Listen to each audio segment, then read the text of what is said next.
এগরায় June মালিয়ার বর্ধিত কর্মী সভা। পূর্ব মেদিনীপুর জেলার এগরা 1 ব্লকের নেগুয়াতে ব্লক তৃণমূলের দলীয় কার্যালয়ে বর্ধিত কর্মী সভা অনুষ্ঠিত হলো। রবিবার বিকেলে ওই সভার আয়োজন করা হয়। আগামীকাল থেকে শুরু হয়ে গেছে।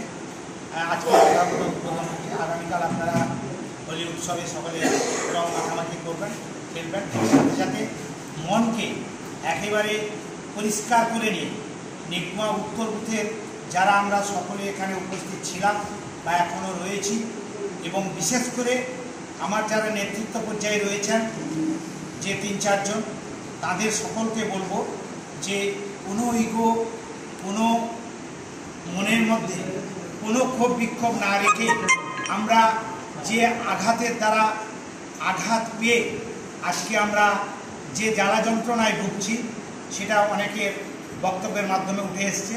তাই আমি সেই কথা বলবো যে আগামী দিনে শুধু এই লোকসভাকে নির্বাচন মাথায় রেখে নয়, আমরা আগামী দিনে আমাদের এই নেগুয়া উত্তর সংসদে সংগঠনটাকে সুন্দর করে সাজিয়ে আমরা এই মুহূর্তে সকলে ঐক্যমতে এসে আমরা যাতে উত্তর বুথটাকে একটা জায়গায় নিয়ে যেতে পারি, আমাদের 23টা বুথের মধ্যে যেটা 1 নম্বর একেবারে ফার্স্ট পর্যায়ে যেতে পারি, সেটা কিন্তু আপনাদেরকে মাথায়। ব্যুরো রিপোর্ট, এখন সংবাদ।